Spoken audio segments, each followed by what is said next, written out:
ترم العظم ترم العظم كده جميله.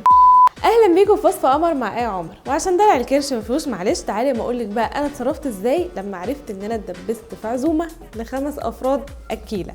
وبصراحه كده ما كانش باقي معايا مصروف البيت غير حوالي 450 جنيه. وانا كآية بقى مش هستسلم ومش هعتذر، بس عملت عزومه اقتصاديه خطيره. كل اللي عليكم بقى تعملوا لايك وفولو وتركزوا معايا.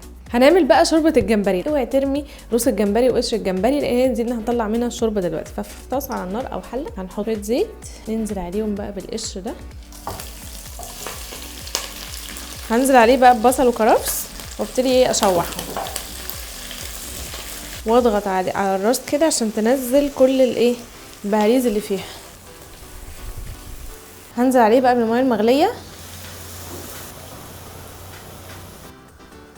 هسيبه بقى المفروض ان هو يغلي كده ويدي مع نفسه على نار هاديه علشان اطلع كل البهاريز اللي في الراس بتاعه الجمبري دي والشوربه تبقى غنيه جدا.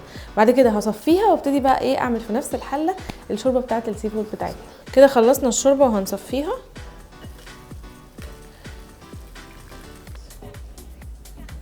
في نفس الحله هنرجع تاني بقى نحط شويه زيت وننزل اول حاجه بالكابوريا. هننزل اول حاجه بالكابوريا،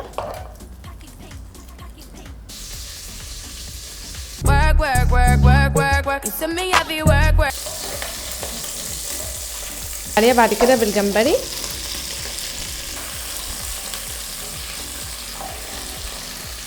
حط معلقه كبيره بقى من الخلطه اللي احنا كنا عاملينها في الاول. بعدين هنزل عليهم بقى بالكاليماري،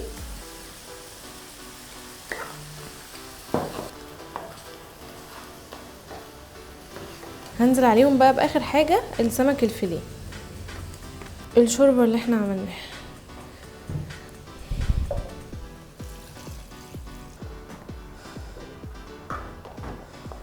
كده خلاص احنا خلصنا الشوربه، يا دوب بس على ما السمك يستوي هتاخد تقريبا 5 دقايق غلوه وهنقفل عليها، وبكده العزومه بتبقى جاهزه خلاص على ان احنا نقدمها ونوريها لكم.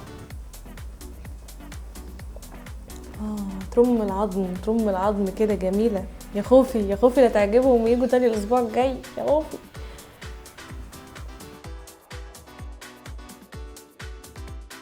كده اقول لك الف الف مبروك. ارفعي راسك لفوق وخليكي واثقه في نفسك وافتحي الباب للضيوف. انت لميتي العزومه كلها ب 450 جنيه وعملتي في الاخر شغل عالي. عايزه بقى منشنز كتير كل صحباتك في جروبات المامز عشان تلحقي صحباتك المتورطين. ووصفه قمر مع ايه عمر.